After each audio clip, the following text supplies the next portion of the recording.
반갑습니다. 조교입니다. 오늘 논평은 동아일보의 이기홍 대기자가 있습니다. 이기홍 대기자의 칼럼인데 제2의 문재인을 막을 문재인 실정, 잘못된 정치, 문재인 실정 백서 이것을 만들어야 되지 않나 하는 그런 칼럼을 올려놓는 게 있어서 제가 그 칼럼을 한번 읽어보도록 하겠습니다. 윤석열 대통령은 문재인 청산, 대선 민의 잊어서는 절대로 안 된다. 두루뭉술한 총체적인 비판을 하고 있는데 그 비판에 그치지 말고 문 정권 5년을 낱낱이 파헤치고 객관적으로 평가해서 역사의 기록으로 남겨서 타산지석으로 삼아야 되겠다 하는 그런 내용입니다. 한번 내 기사 칼럼 내용을 한번 보도록 하겠습니다. 윤석열 대통령의 지지율이 지지부진한 것은 정책 방향 때문이 아니다. 지난해 3월 대선 때 윤 대통령 후보에게 표를 준 유권자 대부분은 외교정책, 대전환과 노조 불법행위 대응 등 국가 정상화 방향에 대해 큰 박수를 보낸 것이다. 그런데 왜 지지율은 대선 때 받은 48.56%에 못 미치는 걸까? 대선 투표자가 3,406만 명이었으므로 지지율 1%는 34%에 해당된다. 현재 지지율이 40%라 치면은 대선 때 지지자 중 272만 명이 30%라 치면은 613명이 612명이 2명으로 계산된다. 이렇게 많은 지지자가 이탈한 이유는 윤석열 대통령의 태도, 좌파 정권 청산의 미흡, 그 다음에 현재 어려운 경제 상황 등 이 세 가지로 요약이 된다. 사실 검사스러운 태도에서 비롯된 비호감 이미지는 정치 입문 직후부터 마이너스 요인이 돼서 대선 투표에 이미 상당 부분 반영됐으므로 48%가 30%대로 떨어진 결정적인 이유는 아닐 것으로 본다. 지난 1년간 단순한 은행의 문제보다 지지율 부진에 더 큰 영향을 미친다. 비호감 요인은 인간적 신뢰의 훼손이다.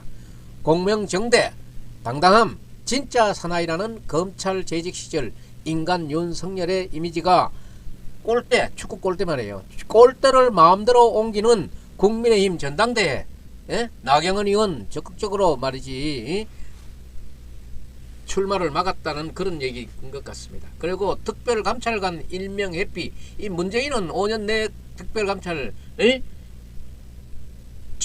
제재 임명하지 않고 끝냈어요. 지금 윤석열 대통령도 돌아가지고 1년이 지났는데 또 이거 자기가 못하는 거야. 거치면서 훼손된 것이다. 보수의 아성인 DK에서 눈에 띄게 지지층 이탈이 일어나는 현상은 바로 품격, 신뢰 등 보수층이 중시하는 가치가 흔들리기 때문이다. 지지율 부진이 더 결정적인 요인은 비호감 요인에도 불구하고 40%가 찍어준 이유와 직결된다. 그것은 바로 문재인 정권 심판이었다.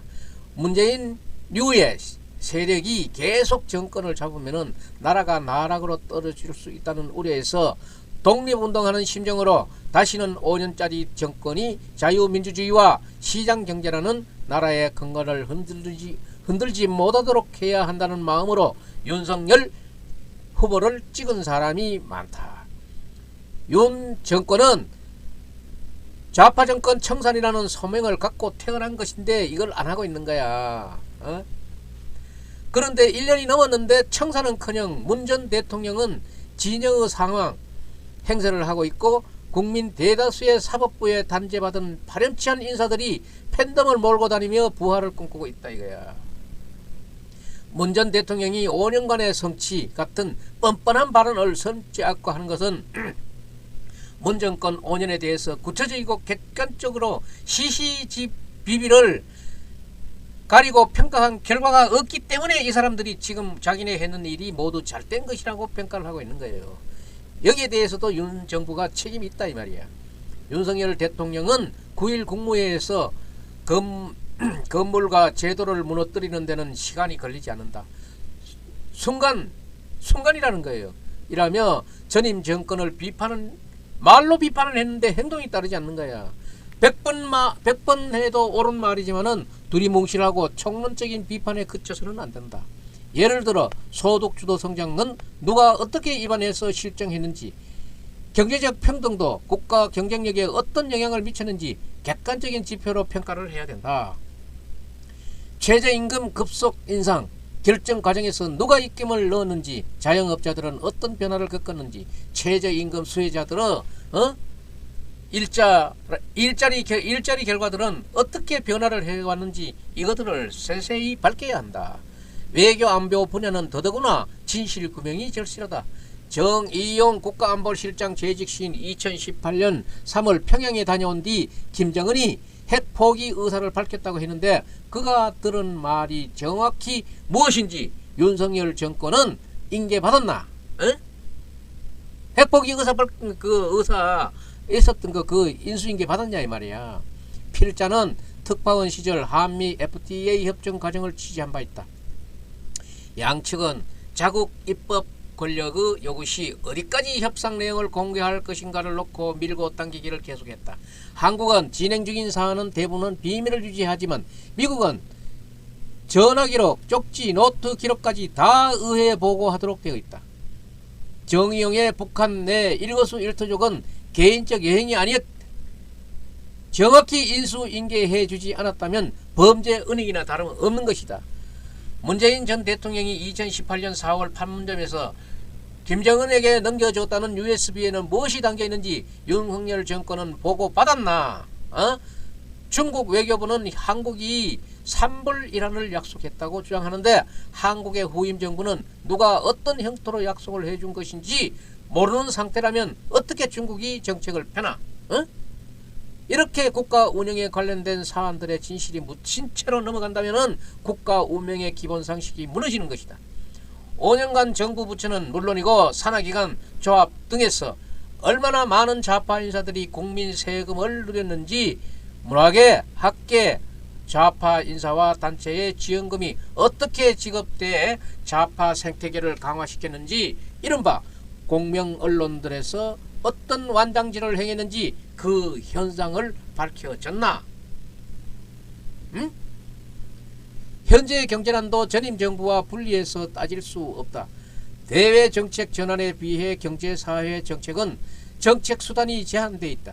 국가 부채 이자율 등 복합적 경제 불안정기에 정책 수단에 선발을 묶는 주범이 전임 정권인 것을 부인할 수 없는 사실이다. 문 정권이 사회 안전망을 구축한다며 돈 뿌리며 성장 정책을 편 결과가 엄청난 국가 부담으로 돌아온 상황이다. 책임 전가 차원이 아니라 문제의 뿌리를 정확히 파악하기 위해서는 문재인 정권 경제정책의 폐해 영향을 객관적으로 분석해야 한다는 것이다. 문 정권 청사는 좌파들이 행했던 보복과는 차원이 달라야 한다. 철저히 객관적이고 구체적이어야 하지만은 문재인 정권 때는 검찰을 앞세워 가지고, 이 검찰이 윤석열이었지. 문 정권 때는 검찰을 앞세운 광란의 칼춤으로 5명의 유명을 달리하고 수백 명이 사법 처리의 고초를 겪었다. KBS, MBC, YTN 등에서 인민위원회를 연상케 하는 위원회가 만들어져 숙청극을 벌였다. 우파는 달라야 한다. 보복이 아닌 재발방지 차원의 진실 규명을 해서 백서를 내야 한다. 민주주의의 학습 차원에서도 중요하다. 재임 중 정책에 대해 나중에 법적 책임을 묻기 어렵다는 점을 악용해 일단 정권만 잡으면 나라의 미래가 어떻게 되든지 당장 권력 강화와 자신의 주관적 이념 구현을 위해 온갖 수단을 다 동원해서 그런 욕심에 휘말리기 쉽다. 5년 만에 재정이 거들낸 문 정권의 대표적인 사례, 그 실태를 정확히 조사해서 역사 기록으로 남기고 후대를 가르치는 역사의 법정에 영원한 심판을 할 수 있도록 5년짜리 정권의 나라를 뒤틀을 깰 엄두를 못 낼 것이다. 진실규명에 미적되는 사이에 좌파는 벌써 지난 5년을 점령하려 하고 있다. 보수가 제정신이라면은 문재인 실정을 고발하는 책이 넘쳐나야 마땅한데 유튜브에서 돈도 버는 데만 몰골 하고 있는 그런 천착해서 파헤치지 않으면 안 된다. 나라를 파탄으로 몰아넣고도 반성은커녕 문재인 찬양 영화를 만드는 좌파에 배워야 할 게 있는가? 대통령이 아무리 전임 정권을 비판해도 그 비판이 주관적 주장의 영역에만 머물러 언제까 다시 좌파가 점령을 하여서 점령하는 그런 역사가 온다면은 문재인 시대가 요순 시대의 버금가게 도색이 될 수도 있다 이 말이야. 문재인처럼 나라의 근간을 깔아먹는 권력자가 또 나오지 말라는 보장이 없기 때문에 제2의 문재인을 막을 문재인의 실정 백서를 만들어야 된다는 겁니다. 윤석열 대통령도 지금 행동이 상당히 모호한 점이 많아요.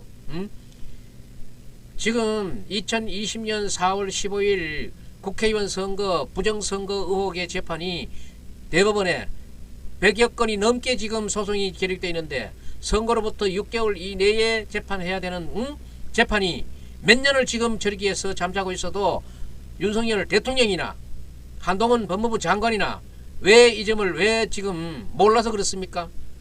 지금 이거 빨리 재판해야지요. 재판해서 재판을 이제까지 하지 않는 김명수 대법원장부터 조사해서 처벌을 해야 되는 거 아니에요? 이래서 지금 윤석열 대통령은 문재인과 어떤 사이인가 하는 데 대해서 퀘션 마크 의심을 받고 있다고 보입니다. 오늘 칼럼을 이기용 대기자의 칼럼을 읽고 논평을 했습니다. 오늘 방송 여기서 마치겠습니다.